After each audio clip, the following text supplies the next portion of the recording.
ঈমানের পথে অবিচল থেকে আমার মরণ যেন হয়।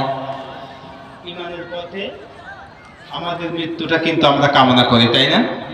এই জন্য আমার সঙ্গে বলুন, ঈমানের পথে অবিচল থেকে আমার মরণ যেন হয়।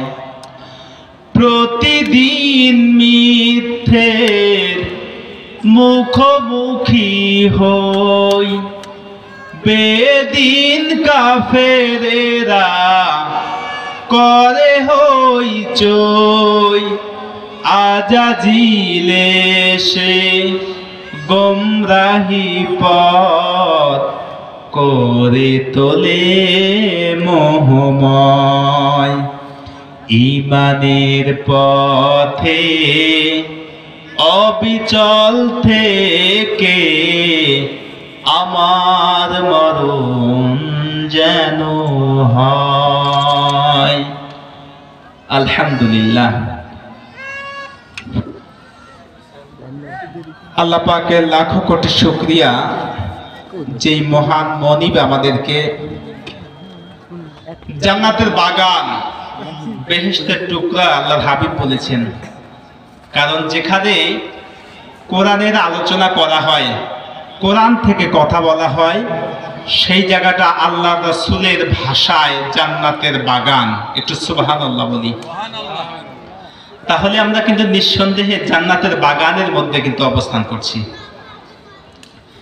আল্লাহ রাসূল বলেন যে যে ব্যক্তি এক মুহূর্তের জন্য কোরআন এবং হাদিসের কথা হয় সেই জায়গায় বসে, সেই জায়গায় যতক্ষণ পর্যন্ত বসবে ততক্ষণ পর্যন্ত ওই ব্যক্তির উপরে রহমতের বৃষ্টি অবতীর্ণ করবে। এটা আল্লাহু আকবার বলি। তাহলে আমরা যতক্ষণ বসে থাকবো এতক্ষণ যে আল্লাহ পাক আমাদেরকে রহমত দেবেন, এটা তো বিশ্বাস হয় না? বিশ্বাস হয়। তো যেখানে আমরা বসেছি এই জায়গা কিন্তু অত্যন্ত গুরুত্বপূর্ণ, খুবই দামি একটা জায়গা। আমরা এখানে বসতে পেরেছি, এই জন্য আমরা সবাই খুশি না বেজার? আমরা যদি খুশি হয়ে থাকি সেই মহান মাবুদকে আমরা একটু খুশি করি, সকলে বলি আলহামদুলিল্লাহ। অতঃপর দরুদ এবং সালাম পড়ছি বিশ্ব মানবতার মুক্তির আদর্শ সাইয়্যিদুল মুরসালিন আশরাফুল আম্বিয়া খাতাবান নাবিয়্যিন রাহমাতাল লিল আলামিন জনাবে মুহাম্মাদুর রাসূলুল্লাহ। ভক্তি সহকারে বলি সাল্লাল্লাহু আলাইহি ওয়াসাল্লাম। মুআজ্জাজ মুহতারাম সম্মানিত হাজিরিন,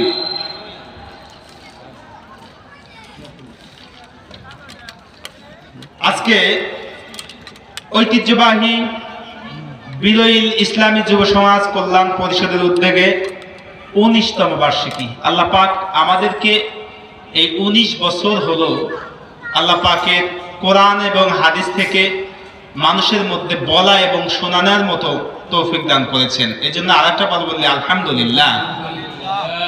কারণ কি, বিভিন্ন মহামারী, বিশেষ করে করোনাকালীন সময়েও এই প্রোগ্রাম এই মাঠে বন্ধ ছিল না চালু ছিল? চালু ছিল। সারা বাংলাদেশ কোথাও প্রোগ্রাম করতে পারে নাই, কিন্তু আল্লাহ পাক আমাদেরকে এখানে করোনাকালীন নিষিদ্ধ সময়ে আমরা কিন্তু প্রোগ্রাম করেছি।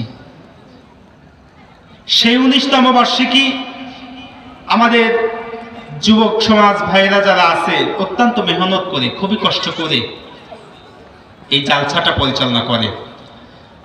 আর এত কষ্ট, এত পরিশ্রম আমরা যদি না করি সেটা বুঝতে পারবো না। আর এত পরিশ্রমের ফল যদি আমরা মেলার মধ্যে, দোকানপাটে, বাসায় শুয়ে আমরা যদি এই সময়টা নষ্ট করি, তাহলে এই কাজটা খুব একটা সুবিধাজনক হবে না, এটা আমার ধারণা। কারণ আমি মুসলিম উম্মাকে বলবো, আপনারা এখনো যারা এলোমেলো ভাবে ঘোরাফেরা করছেন, ন্যূনতম বোধ থেকে, আপনাদের কমন সেন্সের থেকে আপনারা এখানে এসে বসে যান। আল্লাহ এবং তার রাসূলের পক্ষ থেকে আমি দাওয়াত দিচ্ছি, যে যেখানেই থাকুন না কেন আমাদের জালসার সামিয়ানার নিচে এসে বসে যান। সম্মানিত হাজিরিন, আজকে ভূমিকায় কিছু কথা বলতে হবে। এই জন্য দীর্ঘ 19টা বছর যেই মানুষটা সভাপতির আসনে ছিল, আজকে কিন্তু সে আমাদের মাঝে নাই। আজকে ভরাক্রান্ত হৃদয় নিয়ে কথাগুলি বলছি, যদিও এটা আল্লাহ পাকের বিধান। আমরা এই জমিনে চিরজীবন কেউ বসবাস করব না, তথাপিও এটা আমাদেরকে মেনে নিতে হবে। দোয়া করি রব্বে কারিম, যেই মানুষটা এতদিন যাবৎ আমাদের মধ্যে ছিল এবং সভাপতির দায়িত্ব পালন করেছেন, সেই মানুষটাকে তুমি জান্নাতের উচ্চ মাকাম দান করুন। সকলে বলি আল্লাহুম্মা আমিন। আল্লাহ পাক তার ডাকে আমাদেরকে সকলেই সাড়া দিতে হবে। আমরা হয়তো এখানে বেঁচে আছি, আমরা সকলেই বেঁচে থাকবো না। কেউ আজ হোক কাল হোক, আমরা কিন্তু আল্লাহ পাকের ডাকে সাড়া দেব। সুতরাং এই দুনিয়াটা আমাদের জন্য ক্ষণস্থায়ী। দুনিয়ার মোহ আমাদেরকে এমনভাবে আচ্ছন্ন করে দেখছে যে ভালো কথাগুলি আমাদের অন্তরে, ভালো কথাগুলি আমাদের কলবের মধ্যে যায় না। আল্লাহ পাক বললেন, রাসূল হে আপনি বলুন ওই সমস্ত কথা আপনার লোকেরা আপনার কথাগুলি কর্ণপাত করবেন না। কারণ আল্লাহ পাক বললেন, খতামাল্লাহু আলা কুলুবিহিম, আমি তাদের অন্তর সমূহকে মোহর মেরে দিয়েছি, বন্ধ করে দিয়েছি, ছিল মেরে দিয়েছি, তালা মেরে দিয়েছি। সুতরাং তাদেরকে যত ভালো ভালো কথাই বলুন, তাদের কর্ণকুহরে এই কথাগুলি যাবে না। সম্মানিত উপস্থিতি, আজকে আমরা যে জালসায় বসেছি, এখানে বসলে লাভ না লস? কতটুকু লাভ আমরা কোরআন থেকে জানব। আল্লাহ রাব্বুল আলামিন সূরা আনফালের 2 নম্বর আয়াতে কারিমার মধ্যে আল্লাহ পাক বললেন,